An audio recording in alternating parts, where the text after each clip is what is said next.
much for doing this chat. I'm looking forward to kind of, catching up again, and I guess somewhat rehashing what we spoke about before, but it'd be nice to get it recorded and actually hear about what you've done and the book that you've written. So I guess it would be great to just kick off with you giving a brief introduction of who you are and what you do. Oh, that's super. Yeah, it's been so long, but I've been investing money professionally. This year will be 32 years. It's sort of, I thought about that when the new year turned and I thought, wow, it's been 32 years. But, I also grew up with it. So when I was a little girl, my father had a stockbroker and we had to earn our allowance explaining to him how the markets worked. And investing was very important to him. And so it made, of course, this sort of unconscious, important impression on me. And I was still surprised when I graduated college that I went to go work at Merrill Lynch. I thought I was going to go to the Peace Corps. And so I was probably the only like stockbroker in training who was thinking that, gosh, stockbroker Peace Corps. Why did you go and work as a stockbroker then? What was what was the reasoning behind that? I think the most driving thing for me when I finished college, which was still early, and I had come with an anthropology degree and a political science degree, which are actually quite similar, looking sort of at how cultures divvy up power and resources. Markets also were similar. So even this not being very clear to me, I was honing in on this concept, but I think at that age, it was more competitive. I was getting jobs. I wanted to be independent. I thought maybe I would go to law school. It would be important that I paid for it. And, how could I earn money to do that? Um, and then when I sort of looked like a baby when I got the job. So I don't think they were very excited when I showed up to interview for it, because I didn't have sort of that stature to maybe ask people for to invest all of their money. But when I went through the training program and it was still very brutal, this was when things were not kind at all in the 90s, early 90s. I made it through this training program, which was cold calling, driving to people's homes, going to see people, asking them to, let Merrill Lynch hold all of their money. I was still so surprised how much pain money had for most people. Hmm. And unexpected. So I was thinking sort of money was a wonderful thing. I'd grown up with a very positive perspective about it, that it was about freedom and it represented contribution. And, if you just found a way to help serve somebody else, you could get paid and, really influence your destiny. So that was very much my perspective. And then when I sat with people, I was surprised sort of being bombarded by all the different emotions that were at the table. There was defensiveness and shame and guilt and worry and even, disgust around it. And I thought, this is incredible. And then I started to get hooked a little bit because I thought, my goodness, I could really help people have a positive, more empowered relationship with money. And that if we could just look at it very simply, and follow some very simple principles, instead, it could turn into something that was fueling and empowering. So that was sort of the first, like I was hooked. And then Merrill Lynch in the early 90s, even though it was a rough culture, they still gave you a lot of leeway to say, what kind of business do you want to build? As long as you're following the rules and compliance and you're profitable, they relatively were going to give you a lot of reign to design your business or change your business. So I also loved that freedom. And so the first, I would say, 7 to 10 years went by pretty quickly.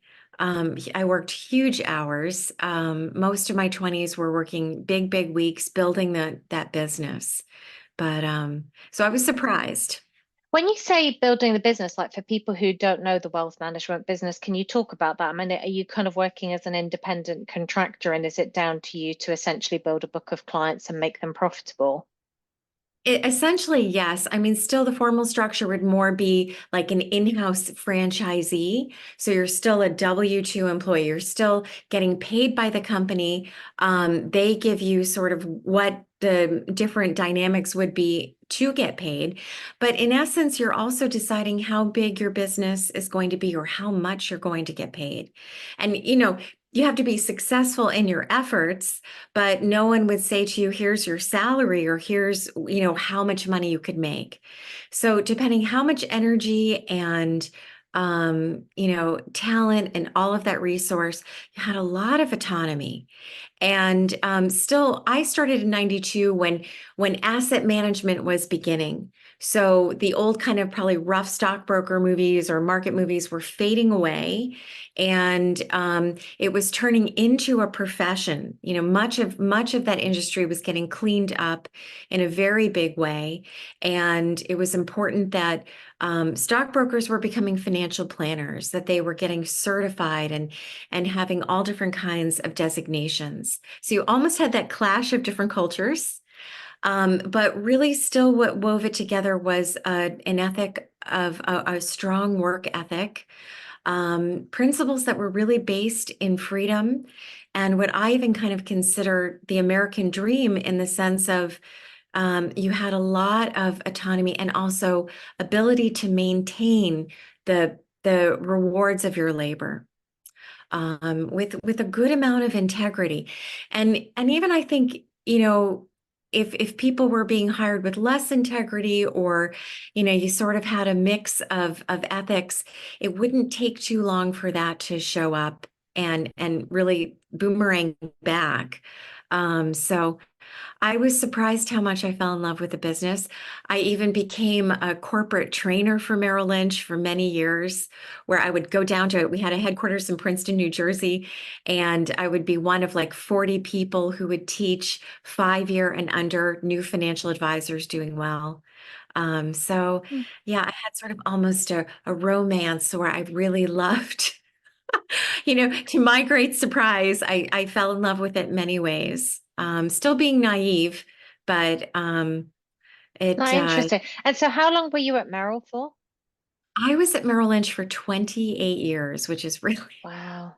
really surprising. So I left in 2020 and I went to Raymond James, which I would say is sort of the Merrill Lynch of the 90s again. So it has more of that ethos that's very much financial advisor driven, very much client driven. And, during the big recession of 2008, all the big brokers were going down. And so Merrill Lynch had a forced marriage with Bank of America, which had probably had a forced marriage before with Countrywide, or maybe Countrywide was part of I can't remember, Bank of America at that time.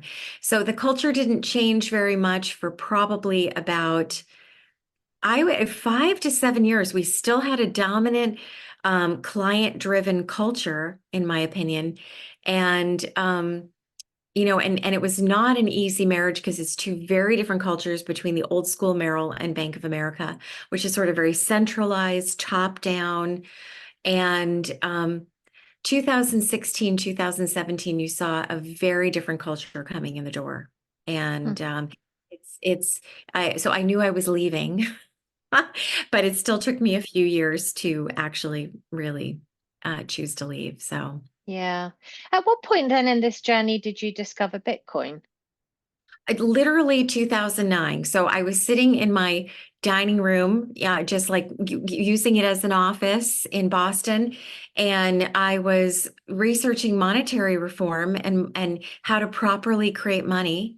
And I don't even recall how I felt, I was on some forum. I couldn't even recall what forum it was. And they were talking about this thing called Bitcoin. And I ran into the white paper and I thought, wow, this is interesting. And so right then and there, I knew it was a game changer. And just take a step back. Why were you researching monetary theory at that point? It's like a So random hobby. and I really became obsessed with it, which is also somewhat fascinating because I didn't have a lot of peers, age-wise or socially or any of that kind of stuff. I'm not even sure that I would have known what monetary reform was in 2007. So I had been working on a master's degree at Tufts University, right outside of Boston, and sort of studying different types of economic systems, thinking how could we make markets stronger or represent more collaboration?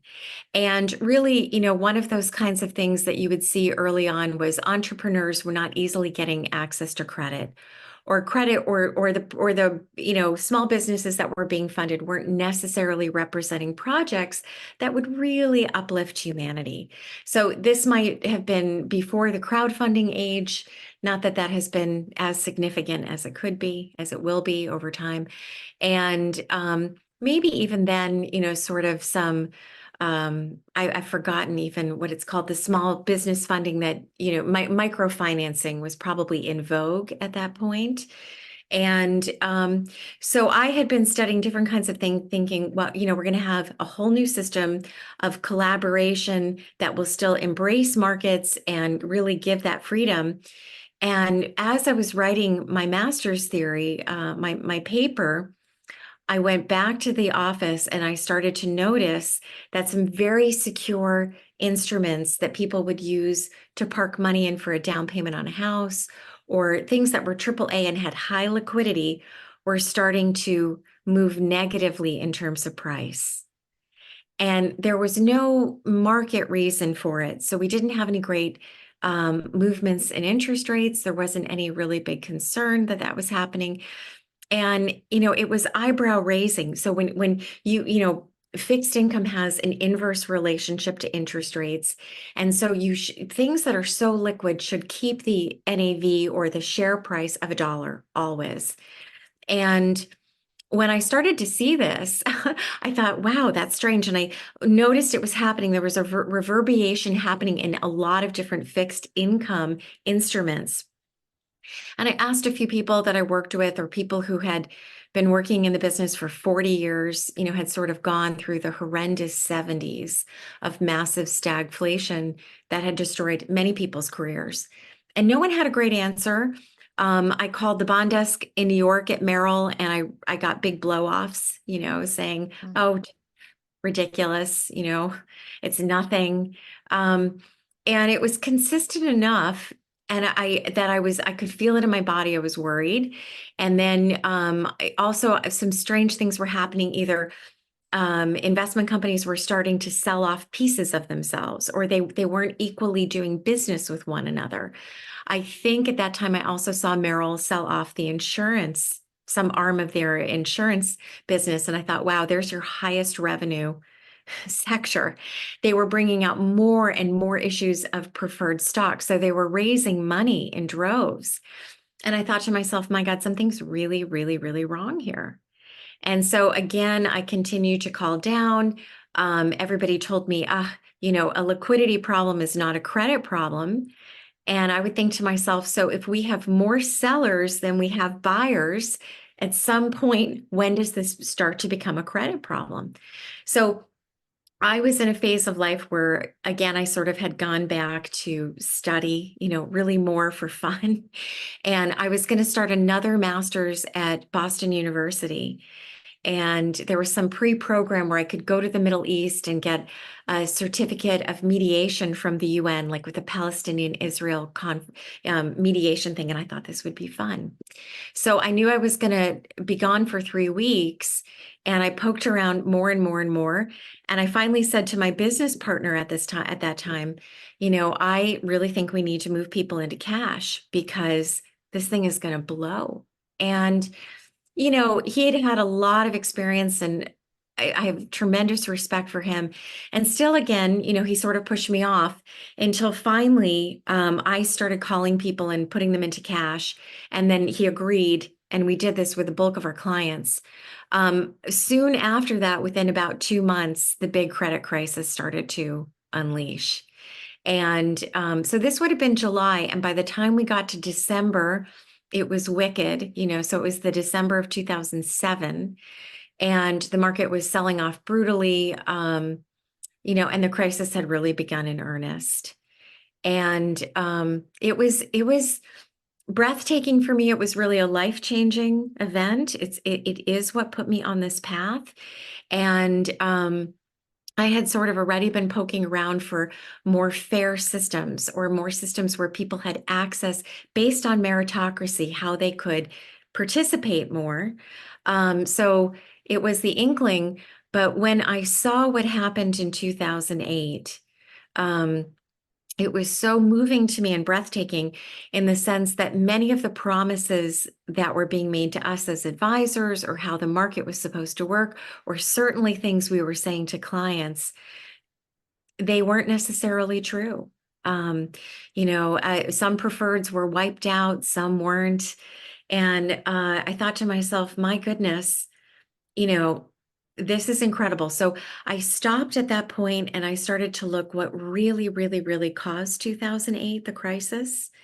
And it began this journey, which led to Bitcoin, which led to this extensive, more traveling and interviewing people and doing all this research to really examine how money had been created for the past 5 or 6 thousand years and what we could do as people, um, that would, have the good graces of our governments, but that what we really could drive as people. Um, and I was really left with the conclusion that money represented the people's wealth and contributions, and therefore people should be driving the monetary policy, and the government should be enforcing whatever needs to be enforced. And this is What sort of. what do you mean by that? Can you describe how that would look in practice? Yeah, I think that sort of when I really got back to some of the history of gold or some of the history of debt, that I probably believed at the beginning that, money started as gold or money started as these things. And I really found that that wasn't necessarily true. The anthropological record didn't show that. That even money was representing more of what people contributed to the group, or contributed to one another, and often was just kept score on a tally sheet. So in communities where people actually exchanged money with one another, it was more reputational. There was a sense of fairness in that people were not just taking without contributing, that people had each something wonderful to contribute one way or the other, and that if people could contribute, they couldn't be left out of a money system. And so I think one of the big sort of changing moments, that I saw, which was that gold coins actually were created by the state, not really by the markets. And that when kings wanted standing armies, men of 100,000, they didn't really know how they were going to take care of these standing armies. So they came up with this ingenious idea to create an income tax, or an annual tax that needed to be paid. And so that tax was created in scarce coins that were imprinted with the king's picture or something unique on it that would be difficult to counterfeit. And then they would say to the market people or the townspeople, you have to pay one of these a year, or you have to pay X amount of them a year. But they would issue these coins only to the soldiers, to the standing army. And so this would drive the market incentive for the markets to move next to the armies, to sell to them, to take care of them in order to earn these coins, in order to pay the tax. So all of this was created. The king didn't really need the revenue from the people, because the king could take whatever he needed as the king. And the people didn't really need to pay a tax, other than it was enforced by the military or the power of the king. But now, through this sort of implementation of creating a scarce coin to represent a tax that had to be paid, now standing armies were able to be sustained with very, very little effort. So it became a way to really manipulate behavior. And it wasn't actually coming as maybe Adam Smith or I grew up learning, thinking, gosh, people were trying to find a more effective way to barter at markets.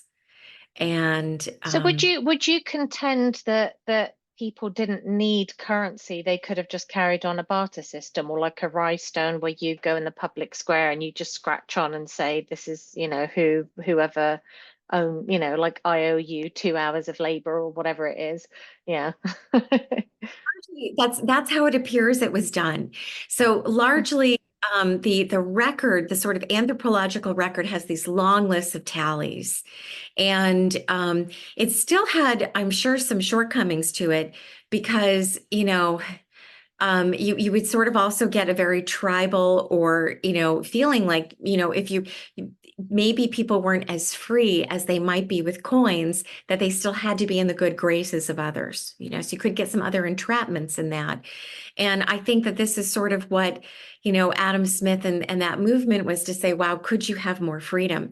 But it also, I think, didn't come across as purely as it was intended. So yes, what the anthropological record shows is that actually, however it was deemed, and still there had to be some monetization of it. There had to be some value attributed to how we were calculating different values, but it was largely done on tally.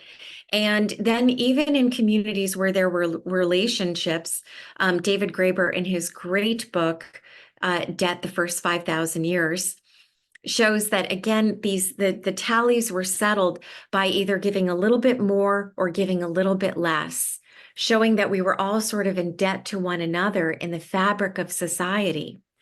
And it also seems that only people who are not part of the society were paid in gold or were paid in sort of valuable commodities so that they would go away.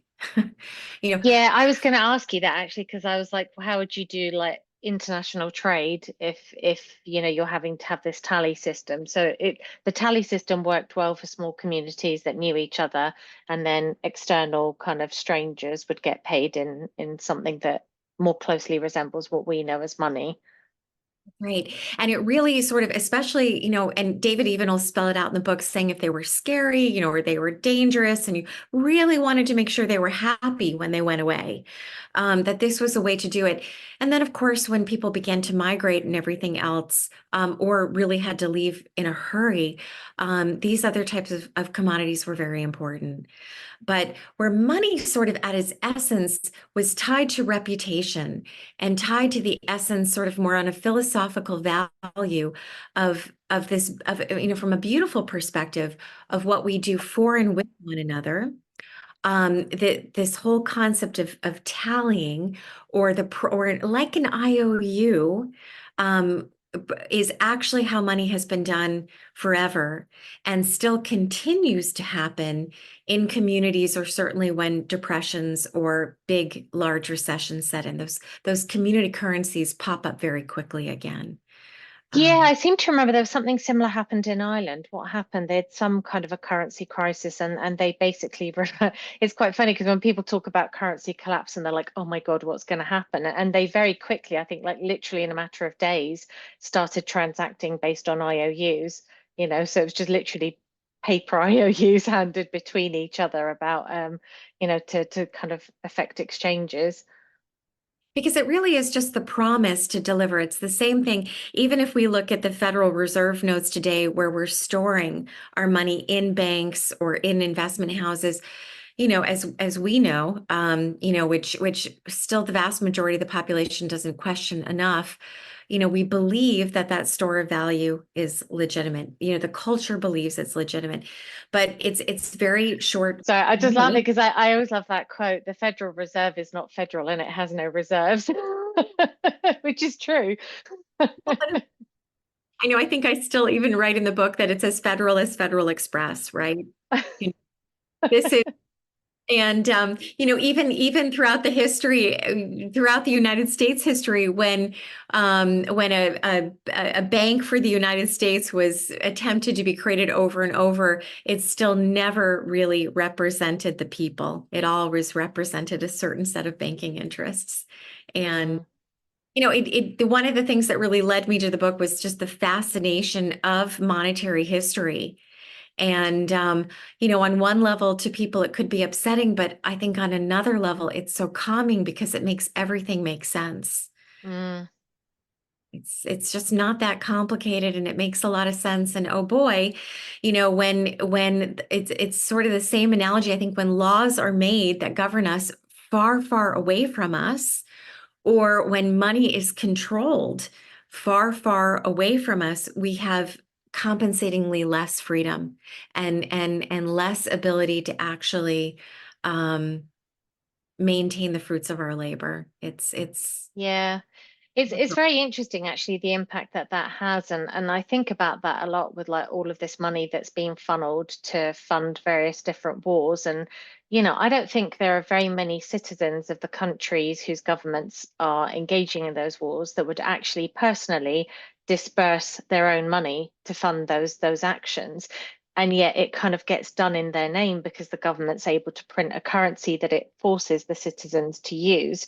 Well, I mean, if it was a free market for money, they could print all the currency that they would like, but it would be completely worthless to purchase anything with because people would just be like, oh, I'm not going to use that. That's not good money. It's being inflated. But because its usage is enforced, um, this stuff can be done in your name, and your own wealth can obviously be debased, but you have no control over it. I often think about that. I mean, somebody was saying, gosh, I'm trying to think if I get this analogy right now. They were talking about it was in reference to the Gaza and Israeli conflict, and they were saying, well, it's fine for the Israeli government to level Gaza because Hamas were democratically elected, and therefore it's the Palestinians' fault that that attack occurred. Like they obviously supported it because they voted in that government. And I saw somebody respond and say, okay, so like by that rationale, then it's okay for the Iraqis to come and bomb us because we basically leveled or our government leveled their country and did what, and sort of conflating the ruling party or the ruling class with the actual citizens. And it was a very fair point, yeah. it's it shows, I think it's amazing how money and dehumanization are so tied together. Mm. And even the concept of debt, and this is one of the things that I think I read David's book like 3 times. I had a wonderful opportunity to speak with him once at a conference in New York. And What's his full book and his full name just for the listeners? David Graeber, unfortunately, he passed away a couple years ago. He was Oh, really beautiful thinker.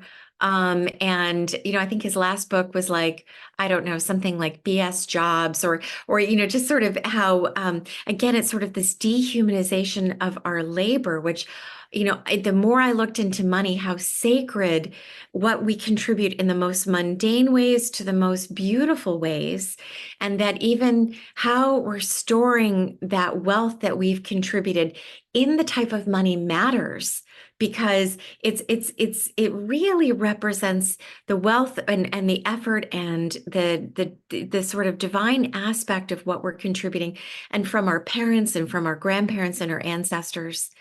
And I think this even matters very much what people do, how the money is spent, and certainly how the money is invested.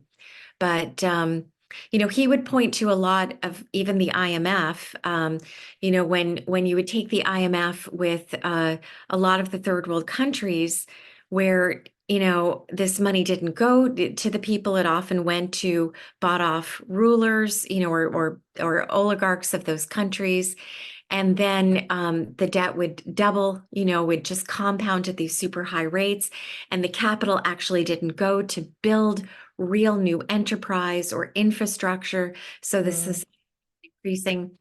And there would sort of be the same, understanding that no matter what, the people had to continue to pay it back, even if it wasn't actually a just loan. And the IMF had no risk because they were still going to get the money back or get the resources really from backdoor imperialism one way or the other. And sort of all in the name of markets, but the complete contortion of markets.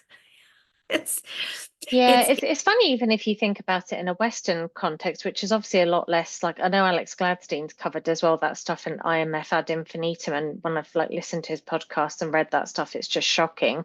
And he actually made a comment, in fairness to the employees at the IMF and World Bank, he said probably the majority of them don't actually realize they're just going about their day-to-day jobs, and they don't realize the impact of the the actions of the organization that they work for. But it's funny, I was thinking about this the other day and I thought, gosh, imagine if you just earned no money. Let's say you don't earn any money, but you have a house that you've bought. So you've worked for years, you've paid for that house. Well, at some point, that house is not yours anymore, because if you don't actually earn any money, you can't pay your property taxes. You know, there are like all of these ongoing costs that are just have nothing to do with services that you receive, and everything just to do with this insane system where it's kind of like your property is not actually yours. Um, and I find that fascinating. I mean, imagine if you don't have a job, but you maybe barter your time. So you say, I don't know, I'll walk your dog and I'll babysit your kids and I'll do whatever. And in exchange for that, farmer brings me a box of, vegetables every week or whatever it might be.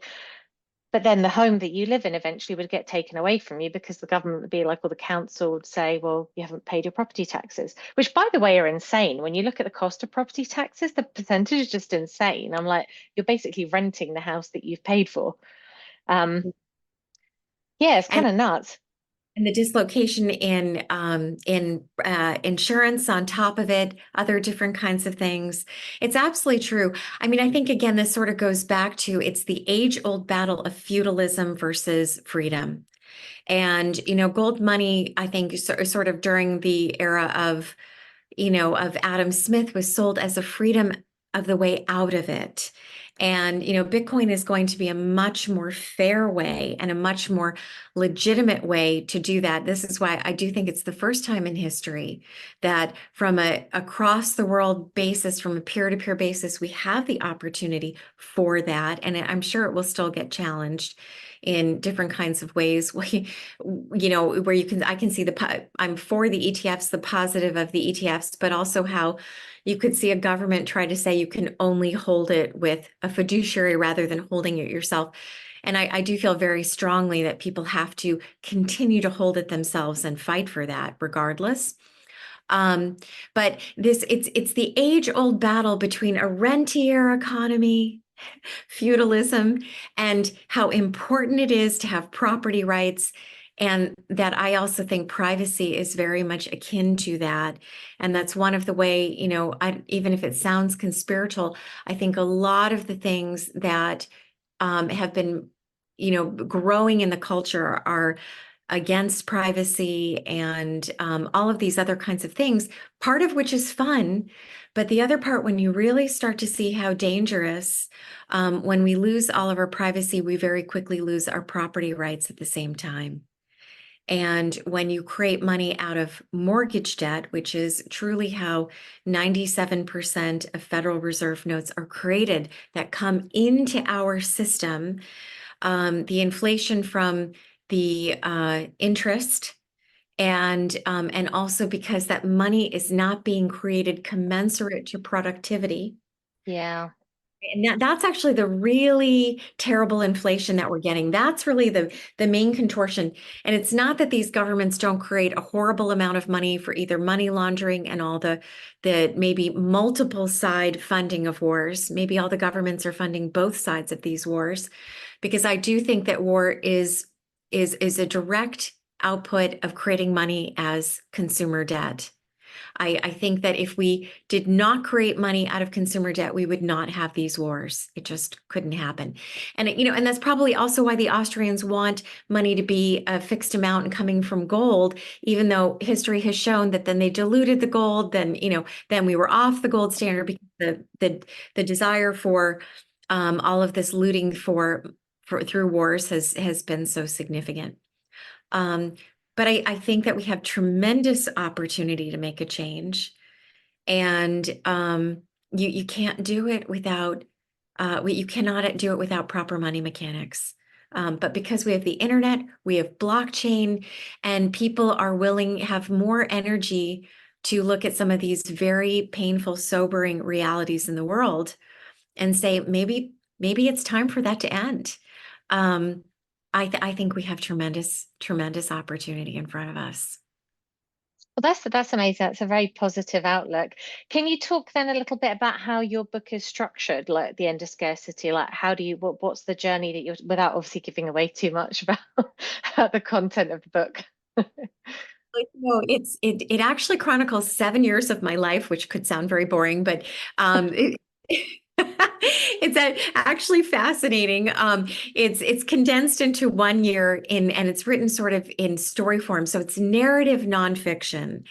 And it really is the teaching of all of this money history and money mechanics, things that if we were born in the 30s or the 40s, we would have had a chance to learn in school. I'm convinced that even people in the 1900s knew this, and they would be heartbroken to know that their great grandchildren or their, don't know this anymore. So this is the foundation of what every person needs to know about money, and the history of money as to why there's so much unfairness in terms of even investments and business and all the contortions that come politically, socially, economically. And in a way, that's a big statement, but it all becomes very, very clear when we unpack the monetary mystery, when we start to say, wow, this is how money was meant to be created. This is what's happened. Now, even the political divisions, the social divisions, all of this starts to make sense. And it creates a foundation to be very, very empowered, as I think in the next 10 years, we will be at the height of the battle, to be able to create and maintain money properly, which, guess what? It's been the battle for the past 5,000 years.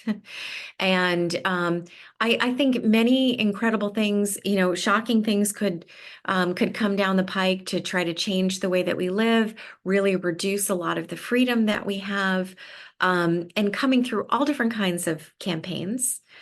And even Bitcoin, I mean, I'm rooting for ETF and all this other type of approval, but also still once in a while I wonder what is it that I don't know? How could the price have greater volatility? Could certain things happen to it? Um, Why are you rooting for an ETF out of interest?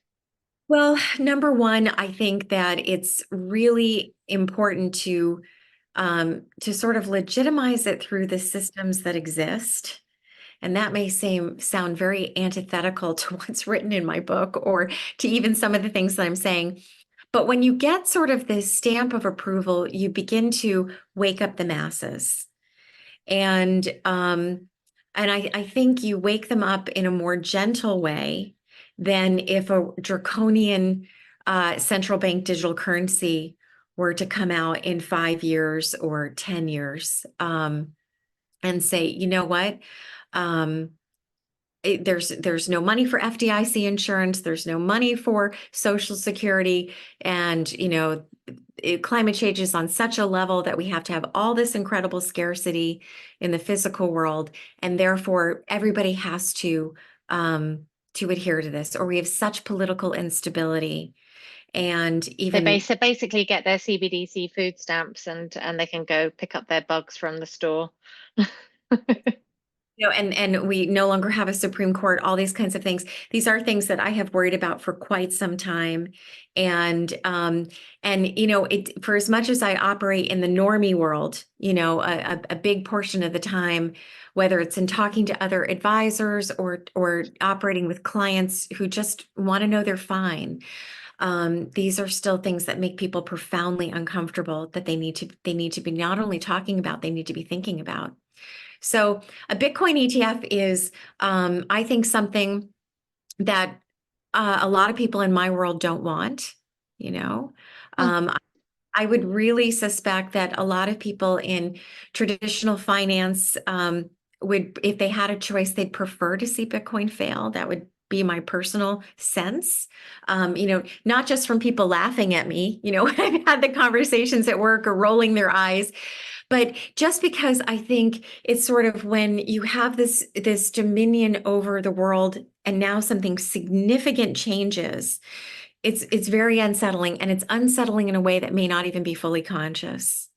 And I still think that there'll be quick adoption in terms of it being a significantly separate asset class, an opportunity. And certainly if the advertising comes, there'll be great demand for it. And it'll be, sort of a quick flip over. There may be some stepping on the brakes and grinding of the teeth, but if it performs well, I think we might get a real about face and people will start saying, "Hey, what is this?"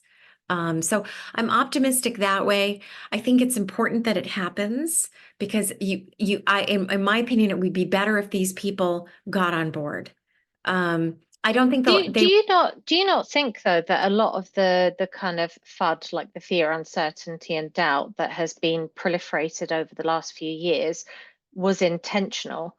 So to me it almost feels as if like the powers that be, like the governing class, have intentionally sort of defamed Bitcoin, if you like, such that, when they're ready to bring out their custodial centralized product, then they can start putting out more positive messages about it. I mean, to me, it sort of feels like that. definitely. Oh, I think 100%. Even as a little girl, when I would watch Star CNBC with my father, I'd sit on the couch and, whether it was Warren Buffett or any big investor would come on and he would say to me, now you see what he says to do, make sure you do the opposite. Make sure you do the opposite. And I would say, okay, Dad, and So, so so I, the inverse Kramer is real. oh yeah, is real. Yeah, it's just, some things are right. He's been a little too positive for the new year, right? I know. Yeah.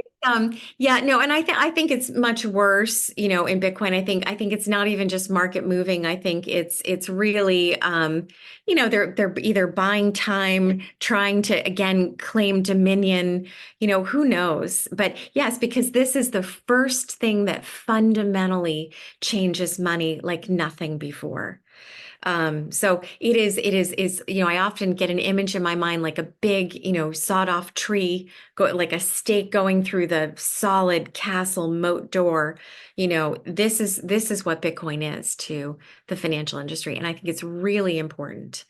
Um, so, and I just think unless something like this comes, um, you still get a lot of people who don't want to pay attention to it. Not that they're needed per se, but it's helpful. And also it opens, the creaky shut minds to say, you know what, money is a socially created contract. Is the form of money we're using today correct? And are even the volatility and the problems that you have in the markets, are they related to the type of dollar that we're using? You know, Yeah. you couldn't get rid of the Federal Reserve whole scale without having tremendous chaos. But are you willing to look at how they're totally interlinked? And I think this is the problem a lot where, whether you look in the banking industry or in the investment world or any of these type of worlds, you have the vast majority of really, really good people working in these institutions who are myopically focused on what they do and the busyness of their lives. And if it gets uncomfortable, maybe they aren't willing to look at some of these other things that, for whatever reason, have been exciting for me to look at. Yeah, I think people don't like change and they don't like innovation. I mean, I worked in finance for 20 years, and the last 3 years of that I was in corporate innovation, and it became abundantly clear to me that the immune system of large corporations will not, especially financial corporations like a bank, will not allow innovation to happen. It just cannot happen because I think to your point, the system's very profitable. And frankly, when you can print money, like you don't really need to innovate and make your business more efficient. In fact, the more kind of inefficiencies there are, and the more compliance and the more red tape there is, as much as everybody in the organization will moan about it, it's a great moat for your business. If it's so difficult for a startup to get into the space because there's just all of this like nonsense going on and KYC and this and that and layer and it grows. It's like a beast that grows every year. The bureaucracy just keeps self-replicating. It just, it's completely antithetical to being able to innovate or do anything in a free space. I was thinking back to what you were saying as well, just about this kind of interplay between feudalism and freedom. And I can't help but wonder as well, like what innovations we haven't created and what amazing things we haven't done in society, because there has been this kind of tendency that just grows constantly towards feudalism. You sort of, democracy comes in, it kind of rectifies it a little bit, but not quite. And now you just carry on with this trajectory of feudalism. Do you have any thoughts about why you think there is this tendency towards feudalism? Like what drives it? Yeah, I mean, I think part of it is sort of in the human DNA, in the sense of when we're feeling less resourced or when instability gets big enough, we want some sense of security, some sense of stability. And so, I mean, and obviously we can have instability in so many different kinds of ways. In the 50s, you had so much more stability probably in investing, just where you could actually buy something with a legitimate yield and maintain your purchasing power with utility stocks or things like this. And a lot of this is gone. So when we look at, or all the wars that have been here and all the different types of insecurities, so there still is that, the pecking order of the things that we need to be happy. I've even forgotten the name of the. Maslow's hierarchy of needs, yeah. It probably relates to that on some level in the sense of we need a baseline of stability. And this is one of the reasons why my book is called The End of Scarcity or The Dawn of the New Abundant World, in that baseline of the flow of abundance probably really does exist. That the physical world scarcity, I'm not so bought into. I actually think that we're living in a planet of plenty in all different kinds of ways, but that a lot of our instability and scarcity is either socially engineered or created. And that still could come from that level of consciousness, that we're sort of here. And so hierarchical structures have been sort of the norm to deal with that. You sort of know what the rules of the game are. You have maybe mafias inside of little mafias, and that's what all ruling parties are. And I would like to think that we're coming to the point now where something more empowering is possible. And that's why we have the internet, and that's why we have blockchain. There probably are many sources of free energy or different types of energy that we, don't know or have been paid to go away. Yeah. All different kinds of ways to clean the water or clean the air or serve nature on this abundant planet. And so, but it does require a sort of a shift in consciousness. And I think that we have been wired for some hypervigilance or some, panic looking out there for what's the next problem coming. And we're even conditioned to wake up this way, that these type of systems and knowing, okay, if I vote for this person or I like that person, okay, they're going to go and fix it. And I can go and just take care of the basics of my nervous system. And I think then the wars and a lot of the instability that probably also gets created keeps sort of an elite class in place. And then I don't like calling them elite. I would say a parasitic class, because elite implies that there's something better about them. And I think I always think of it as a parasitic class. I wonder actually whether, do you think it's just going to go down a bit of the spiritual rabbit hole here, but do you think it's a kind of, the intent is to prevent us from knowing what we really are? Oh, I'm sure. I'm sure all of it. Absolutely. Yeah. No, I mean, I really do think, yes, and I couldn't agree with you more. And it's highly parasitic because also their extraction of wealth or their extraction of money is not correlated to any type of contribution whatsoever, except possibly a negative contribution.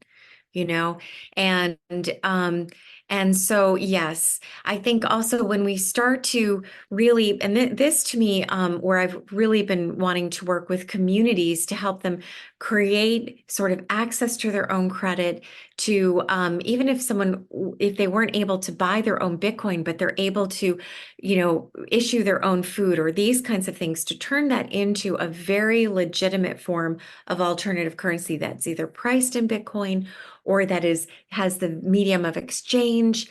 You now start to turn the lights on that, wait a minute, the money power per se actually lives only in us. And so I do think, and I think these are highly linked to money, and even maybe why money has been pushed off, even in, sort of even in biblical texts, saying the love of money is the root of all evil. Well, I would say then the love of contribution is actually the empowerment, and money is meant to represent that beautiful contribution that we make together. It doesn't have to be an individual. An individual can work for someone. It doesn't have to be that teeny tiny, but to really recognize, wow, humanity is unbelievably abundantly imaginative and creative and innovative. And when we start to come home to that, we get a greater spaciousness where even can begin to laugh at ourselves for how much we can be pulled by some of this instability. So I think it's highly related. I think it's one of the reasons why the past 3 years maybe have even been so tumultuous. And even as we look toward the World Economics Plan to end capitalism and usher in bug-eating happitalism by 2030, or if they've revved up their plan, is because quickly, I think humanity begins to accelerate. It's Bitcoin represents so many different kinds of things. Not only does it have a way to actually create, ironically, through its scarcity. So, but because it can become a proper form of money that way, and as long as it never ever got inflated or What? diluted. Yeah, it becomes a proper form of measurement. I think that's the thing. Is Jeff Booth made a statement to this effect recently, but he was talking about, if your measuring stick is constantly changing, then you have no reality, like you have no truth rather, because the measuring stick is broken. So I think the scarcity is more about maintaining the measurement stick. It's really beautiful because that's literally what spoils our current form of money more than anything, right? So I write in the book that money has three roles to play. Number one, it's a means by which we measure the exchanges. So if I'm buying a cup of coffee, I've previously given investment or consulting services, and it's stored, and now it's assisting me in measuring if it's a fair exchange that I feel comfortable with. Now, when I pay my electric bill, I may not have that much of a choice. But so it becomes a mode of measurement. It's a receipt for services given, and then it's a store of value. So it has those three core functions. But just as you're pointing to, if money cannot maintain stable value, then it becomes destroyed. And who becomes destroyed by that? Humanity, community, society. Because if we all don't have the same inch or the same centimeter or the same mile, we couldn't even possibly, or if we're not using the same plug, you can't standardize and It's have. interesting, actually, when you talk about the cup of coffee and it's a receipt for services rendered. Because if you gave me investment advice and you said, right, okay, and I gave you a piece of paper that said, okay, you gave me an hour of your services, I owe you an hour of those services. What's actually happening when somebody goes and prints all these other IOUs is that all of a sudden now you gave me an hour of services, but I can't, or rather, yeah, you gave me an hour of services, but you now can't use the IOU that I gave you for an hour of services. It's maybe worth half an hour. Right. It's really just it's parasitic because it's extractive, and it's removed from the sense of contribution, even the self-esteem of contribution. You know, Mm. and that incredible empowerment that actually we have dominion over, even if I'm in a funk and I'm feeling blue, if I get up and I do something for somebody else, how quickly my funk changes much quicker for, than in a number of other ways, because it actually shows, wow, you get the experience that we have value. Not monetary value, but we have value to one another, which then is monetary value. And so it becomes the sacredness of money rather than the transaction of money. And, so this is just it that what's amazing when they print money like this, in essence, most of that money never ever comes into society. So the people, again, who are producing all the value don't really have access to that. The banks do, the investment banks do. They can get out and buy stocks and pump the markets up. The money can be money laundered through wars, and then it can be a backdoor pumping up of our industry. So I think someone was even saying, with all the money to Ukraine, the weapons were old. It's a way to actually go and pump up this economy and try to keep it, on the wheels. But are we that limited in imagination? Are there not all these other beautiful type of things that should be funded in a way that actually supports all humans?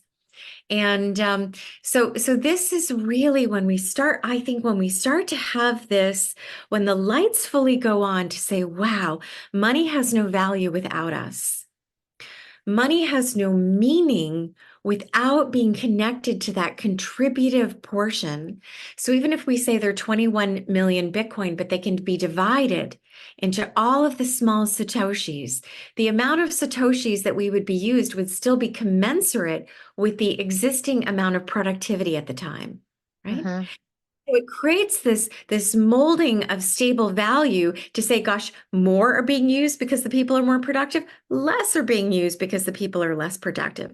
So it puts humanity back into the ebb and flow of life, which the rest of the living creatures on this planet are living in, instead of this cancerous linear push, push, push that, my goodness, you mean the Federal Reserve notes that are dropping in value are only being created when someone goes to a bank and takes a commercial loan out, or a consumer loan out, a mortgage. And then that money only circulates when the person who sold the house spends the money. And then when the mortgage is paid back, that money is destroyed. So if everybody paid off their debt, we would have less and less money in society. And you would be not able to fund even more beautiful ideas, because the money that we're using is totally extractive, and it completely supports the feudal lords of the rentier class who are creating it through consumer debt, and completely disenfranchising those with new ideas or enterprising and entrepreneurial effort, or just any contribution in general. Yeah. It's Wow. Well, I know you're speaking at Bitcoin Nashville, so I'm very excited to hear you deliver this at that. Just fascinating. I love that you've written this book. I love that, the way your mind works is so incredible, and it's such an interesting juxtaposition with your background in financial markets. So thank you so much again for taking the time. And I do hope we can meet in person one day and actually have coffee and chit chat. And could you just sign off by letting people know where they can find you, your website, your social media handles, and all the rest? Thank you. Thank you. Such a pleasure. I could talk to you forever. um, Best way to find me is just with my name, which is Kristen, which is Kristen. And then my last name is Ragusin, which is Ragusin. So my website is kristenragusin.com or theendofscarcity.com. And all of my social is just my name also. And the book is a fun read for anybody who wants to dive into it. And it's on Audible and, of course, Amazon and every major retailer. So, yeah. Amazing. Thank you so much. Forward to Nashville and to more. So nice to spend time with you. Thanks.